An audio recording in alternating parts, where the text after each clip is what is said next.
ડભોઈ નગરપાલિકા દ્વારા પર્યાવરણ માટે મહિલાઓની ભાગીદારી ભાગરૂપે વુમન ફોર ટ્રી કાર્યક્રમનો પ્રારંભ કરાયો છે।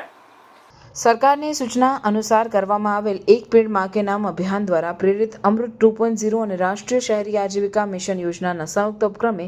વુમન ફોર ટ્રી નામથી વૃક્ષારોપણ અભિયાન શરૂ કરવામાં આવી રહ્યું છે, જે અંતર્ગત ડભોઈ શહેરના ગુજરાત શહેરી આજીવિકા મિશન યોજના હેઠળ રચાયેલ સ્વસહાય જૂથો દ્વારા ડભોઈ નગરમાં વ્યાપકપણે વૃક્ષારોપણ કરવામાં આવનાર છે। આ અભિયાન દ્વારા પર્યાવરણની સુરક્ષાની સાથે સાથે મહિલા સશક્તિકરણની દિશામાં પણ એક પહેલ છે।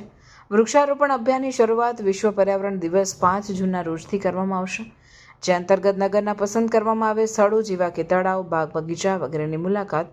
સ્વસહાય જૂથની 25 બહેનો દ્વારા કરવામાં આવે, જ્યાં તેમના દ્વારા વૃક્ષારોપણ કરવામાં આવશે અને તેની નિભાવણી પણ જૂથની બહેનો દ્વારા કરવામાં આવશે। આ પ્રસંગે સ્થળ મુલાકાત પહેલા સ્વસહાય જૂથની બહેનો માટે અત્રેની કચેરી ખાતે તેઓના પ્રોત્સાહન અને પ્રેરણા માટેનો કાર્યક્રમ યોજવામાં આવ્યો, જેમાં અત્રેની કચેરીના પ્રમુખ, ચીફ ઓફિસર, ઉપપ્રમુખ, કારોબારી ચેરમેન, જે તે વોર્ડ વિસ્તારના કોર્પોરેટરો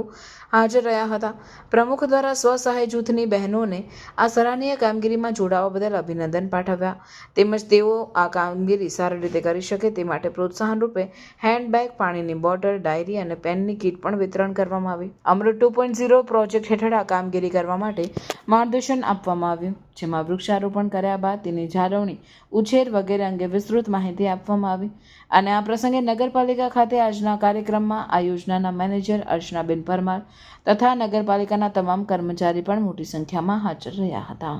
આગામી 5મી જૂન વિશ્વ પર્યાવરણ દિવસના રોજ વૃક્ષારોપણની કામગીરી માટે આજરોજ સાઇટ વિઝિટ માટે સખી મંડળની 5 જૂથની 25 બહેનોની મુલાકાત માટે લઈ જવામાં આવ્યા હતા, જ્યાં યમુનાનગર પાણીની ટાંકી પાસેની જે જગ્યા છે ત્યાં વૃક્ષારોપણની કામગીરી કરવામાં આવશે। આ સિવાય ડભોઈ નગરના બાગ બગીચા અને અન્ય વિસ્તારોમાં પણ વૃક્ષારોપણની કામગીરી કરવામાં આવશે, જેથી આ કામગીરીમાં અમૃત મિત્ર અને એન્યુએલએમ યોજનાના સંયુક્ત ઉપક્રમે આ કાર્યક્રમનું આયોજન કરવામાં આવેલ છે, જેમાં વૃક્ષારોપણની કામગીરીની સાથે સાથે વૃક્ષારોપણ અને તેના નિભાવ અને દેખરેખની તમામ જવાબદારીની કામગીરી સખી મંડળની બહેનોને આપવામાં આવનાર છે। આ કાર્યક્રમ થકી સખી મંડળની બહેનોને પણ એક આર્થિક વિકાસ માટે અને